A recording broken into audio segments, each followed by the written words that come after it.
Hey ho Pop Gengs! Ukuran telapak tangan rata-rata manusia dewasa berkisar antara 15 hingga 28 cm. Ini setara dengan tinggi badan rata-rata karakter suku Tontata dari One Piece. Ya, ukuran karakter dalam anime memang sering gak masuk akal. Bahkan ada yang sampai 9,15 meter. Kayak karakter Diana dari Seven Deadly Sins. Dan yang kita bahas selanjutnya lebih ngeri lagi. Para makhluk terbesar dari berbagai anime dengan ukuran di atas 10 meter.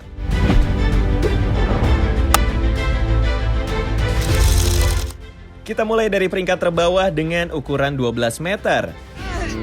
Are you the one who put the barrier up around this world? Datang dari universe Dragon Ball Z, dia adalah Janemba. Antagonis dengan kekuatan manipulasi materi yang cukup fantastis. Dan versi kecilnya bahkan pernah menang melawan Fusion Goku dan Vegeta alias Gogeta yang udah masuk ke tahap Super Saiyan 3. Cuman kalau mau dibandingin dengan Titan Form para shifter dari Shingeki no Kyojin, Janemba masih kalah sih. Karena dari Eren, Reina sampai Annie, ukuran mereka sama-sama ada tinggi 15 meter. Terus setiap wujud Titan juga punya kekuatan khas masing-masing. Ada yang menonjol di serangan kayak Attack Titan-nya Eren.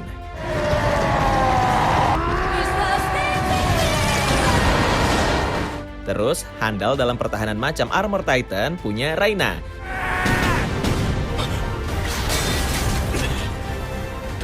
Sampai unggul dalam urusan kecepatan kayak female Titan-nya Annie.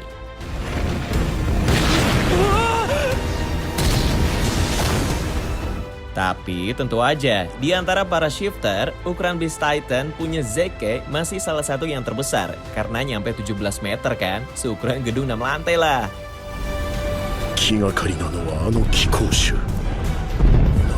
Terus dari segi kekuatan, Zeke ini juga salah satu yang terkuat. Soalnya bikin manusia lain jadi Titan budak dengan cairan tulang belakang dan teriakannya.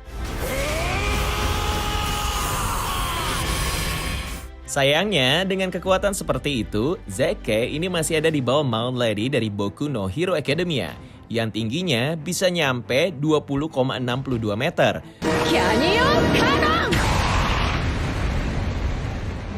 Bahkan lebih, gak heran sih, soalnya kekuatan hero satu ini emang ngubah ukuran tubuh, kayak Ant-Man gitulah, cuman ini biasanya jadi gede doang.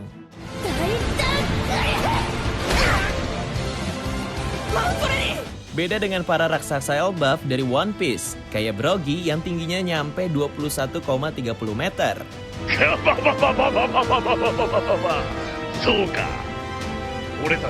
Dan Hachirudin yang tingginya nyampe 22 meter. Kalau mau dibandingin sama yang lain, para raksasa ini emang udah gede dari sononya.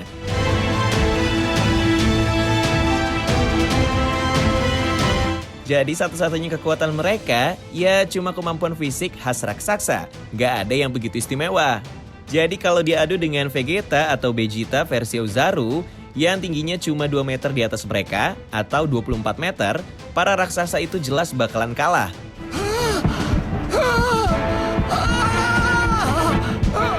Karena secara ini kan bangsa Saiya, yang bahkan dalam wujud aslinya tetap overpower. Gak peduli lawannya itu lebih tinggi 1 meter atau sekitar 25,80 meter, kayak Droll dari Seven Deadly Sins. Yang sama dengan para raksasa dari One Piece.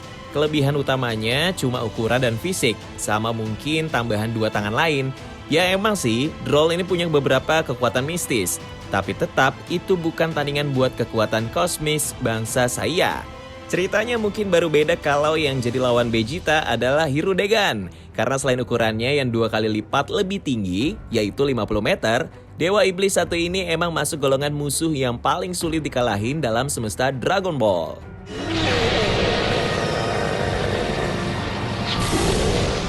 Meski nggak tahu juga gimana jadinya kalau monster ini hadap-hadapan sama Colossal Titan yang tingginya 60 meter,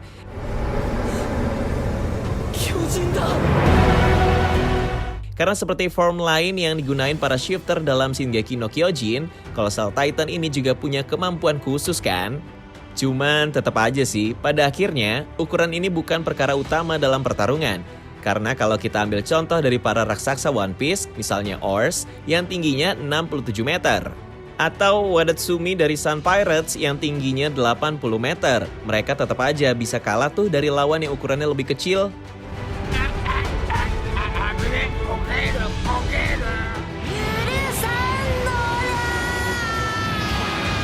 Walaupun ada juga raksasa dengan tinggi 105 meter kayak Kurama yang ukurannya beneran sejalan dengan kekuatan, masih ingat dengan Bijudama kan? Tuh udah gede bisa nembakin bom lagi. Ya agak overrated sih emang, cuma mau gimana? Toh bukan cuma Kurama yang OP kayak gitu. Di Shingeki no Kyojin ada Founding Titan kan yang dengan ukuran 320 meter. Tetap punya kekuatan yang nyaris gak terbatas, sayang aja sih gak bisa aku sebutin kekuatannya kayak gimana, takut dibilang spoiler soalnya. Well, di luar itu semua, pada akhirnya sebesar apapun ukuran, tiap karakter dalam anime itu pasti dikasih kelemahan biar ceritanya dinamis. Makanya gak peduli tingginya nyampe 800 meter kayak Pika Stone dari One Piece, semua karakter raksasa dalam anime tetap bisa dikalahin. Bahkan oleh lawan yang ukurannya jauh lebih kecil. Kalian masih ingat kan kalau pada akhirnya dengan kekuatan yang overrated, Kurama aja bisa mati. Meski aku nggak tahu juga sih apakah konsep ini bakalan berlaku buat naga pengabul keinginan dengan ukuran 6.500 meter kayak Porunga. Tahu kan karakter Dragon Ball 1 ini? ¿Aún no piensan pedir el tercer deseo? Itu tuh posisinya kayak Shenlong, si naga yang mungkin lebih kalian kenal. Bedanya, penampakan Porunga ini lebih brutal dan cuma tinggal di Namek. Terus dibandingin Shenlong, Porunga juga lebih pilih-pilih kalau mau ngabulin permintaan. Asal gak sesuai keinginannya, pasti bakalan ditolak. Lah, terus ngapain jadi naga Dragon Ball? Dan ya, selain Porunga, karakter raksasa lain yang mungkin bakalan sulit kita tebak hidupnya adalah Junisa dari One Piece. Gajah berukuran 20 km alias 20.000 meter atau tingginya bisa dibilang hampir setara dengan jarak Jakarta ke Depok. Soalnya meski ukuran si gajah ini segede gaban, sampai sekarang kita masih belum lihat posisinya yang jelas. Selain jadi hunian buat para Ming dan monster yang dihukum untuk berjalan selamanya karena kejahatan di masa lalu, ada juga sih yang bilang kalau ini Pluton. Dan itu masuk akal, karena dari segi kekuatan, kalian mungkin udah tahu kalau raksasa satu ini hampir nggak mungkin dibunuh, mengingat umurnya yang lebih dari 1 milenium, dan bisa dengan mudah hancurin para kru Kaido. Well, itu aja sih untuk konten kali ini. Kalian suka dengan konten ranking kayak gini? Jangan lupa tulis di komentar.